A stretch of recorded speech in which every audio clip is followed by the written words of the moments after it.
Salam jumpa lagi bersama saya dalam studi Al-Quran. Studi Al-Quran kita kali ini mencoba meninjau kata ganti Allah dalam surah Ar-Ra'd. Ini merupakan tinjauan logis sehingga dibutuhkan nalar akal sehat untuk dapat menyimak video ini. Surah Ar-Ra'd itu merupakan surah ke-13 dalam Al-Quran. Dia masuk dalam kelompok surah Makkiyah, wahyu Allah yang turun di Mekah. Umat Islam sangat yakin bahwa apa yang tertulis dalam surah Ar-Ra'd itu merupakan wahyu Allah. Ya. Jadi konteksnya adalah Allah berbicara kepada Muhammad. Dengan demikian, Muhammad adalah lawan bicara Allah.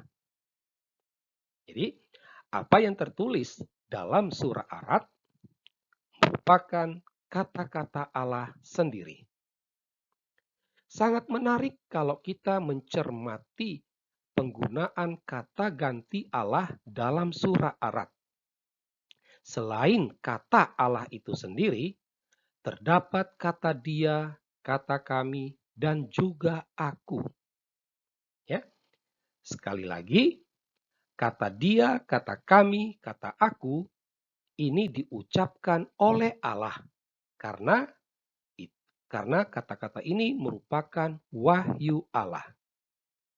Dalam surah Ar-Ra'd yang terdiri dari 43 ayat, kata dia itu terdapat dalam 12 ayat. Sedangkan kata kami ada 8 ayat, kata aku hanya ada 1 ayat. Ya. Penggunaan kata ganti dia, kami, dan aku ini bervariasi. Ya. Nah, dalam tinjauan kita kali ini, kita hanya fokus pada ayat 30 sampai 43. Ya. Jadi, dalam 14 ayat terakhir surah Ar-Ra'd, penggunaan ketiga kata ganti Allah ini sangat bervariasi. Dalam ayat 30 itu digunakan kata kami ya untuk menggambarkan Allah.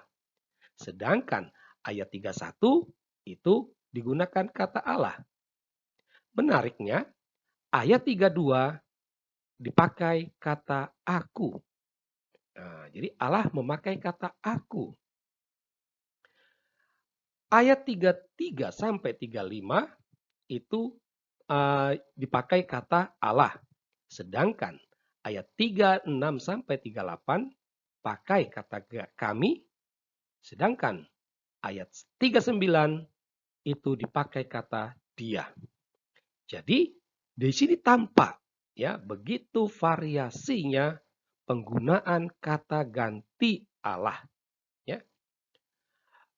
Dalam ayat 40 sampai 41 kembali Allah menggunakan kata kami. Sedangkan ayat 42 digunakan kata dia. Ayat 43 sama sekali tidak ada kata ganti dari ketiga kata ganti yang sering digunakan. Bahkan kata Allah juga tidak ada. Ya. Nah, di sini tampak jelas ya, sangat terlihat begitu variasinya penggunaan kata ganti. Dan sekali lagi harus diingat, harus disadari semuanya itu diucapkan oleh Allah. Ya, jadi sangat menarik sekali. Apa yang bisa kita petik ya dari pemaparan ini? Nah, dari pemaparan di atas kita dapat mengambil beberapa kesimpulan. Ya, kesimpulan itu didasarkan pada argumen bahwa surah Ar-Ra'd itu merupakan wahyu Allah.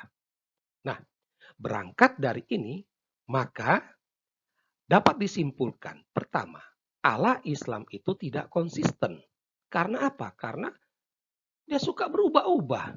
Ya, kali ini kita kami, berikutnya Allah, berikutnya dia, berikutnya lagi aku, begitu, gonta-ganti, gonta-ganti. Ya, tidak konsisten. Ya, ketidakkonsistenan ini menunjukkan Allah Islam itu tidaklah jelas. Ya, siapa itu dia? Siapa itu aku? Siapa itu kami? Ya, lebih parah lagi, dari sini tampak jelas Allah Islam lebih dari satu. Nah, ya, bertentangan dengan konsep tauhid. Tetapi ini faktanya. Mengapa bisa dikatakan demikian? Karena aku itu berbeda dengan dia, berbeda dengan kami. Aku, dia, kami itu merupakan tiga entitas yang berbeda. Ya, aku itu merujuk kepada Allah yang berbicara, sedangkan dia itu merujuk kepada Allah lain yang bukan berbicara. Bagaimana mungkin Allah yang sedang berbicara menyebut dia itu jelas bukan dirinya, tetapi Allah yang lain. Ya kan?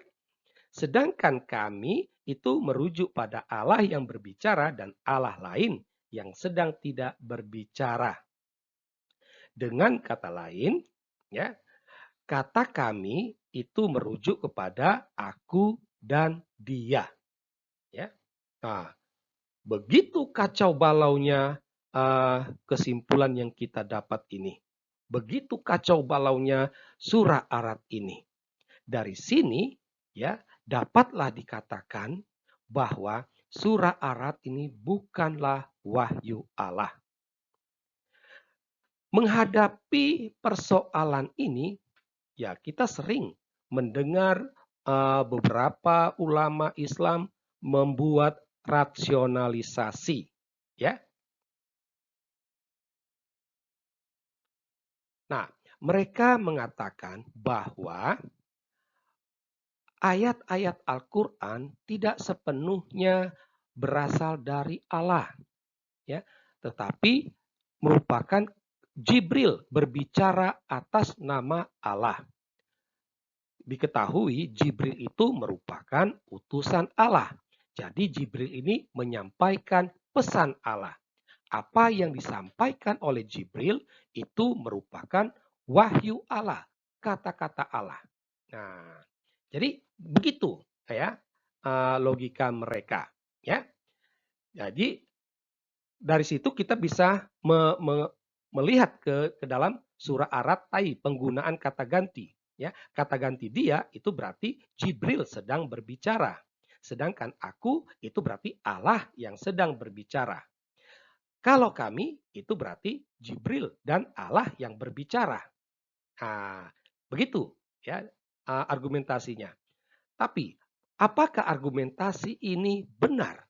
Ya, apakah argumentasi ini masuk akal?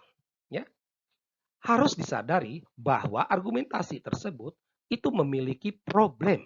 Ya, problem pertama, jika dikatakan Jibril yang berbicara, maka itu harus dikatakan kata-kata tersebut merupakan kata-kata Jibril, bukan kata-kata Allah. Silakan Anda menggunakan nalar akal sehat, membaca ayat-ayat yang di mana ada kata ganti dia.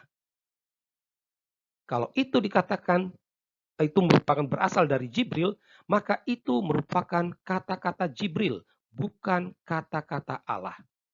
Ya. Yang berikut, menyamakan Jibril dengan Allah, ini jelas-jelas bertentangan dengan konsep tauhid. Ya. Nah, jadi tidak bisa itu dikatakan Jibril. Harus dikatakan Allah Islam itu ada dua. Demikian kacau balaunya Al-Quran surah Arad ini. Dari sini kita bisa simpulkan bahwa surah Arad ini merupakan rekayasa Muhammad. Ya, ini seperti yang pernah dilontarkan oleh orang-orang kafir di Mekah bahwa Al-Quran itu merupakan hasil rekayasa Muhammad. Nah, demikianlah studi Al-Quran kita, tinjauan logis atas kata ganti Allah dalam surah Arad. Semoga kajian ini mendatangkan pencerahan bagi Anda. Sekian dan terima kasih.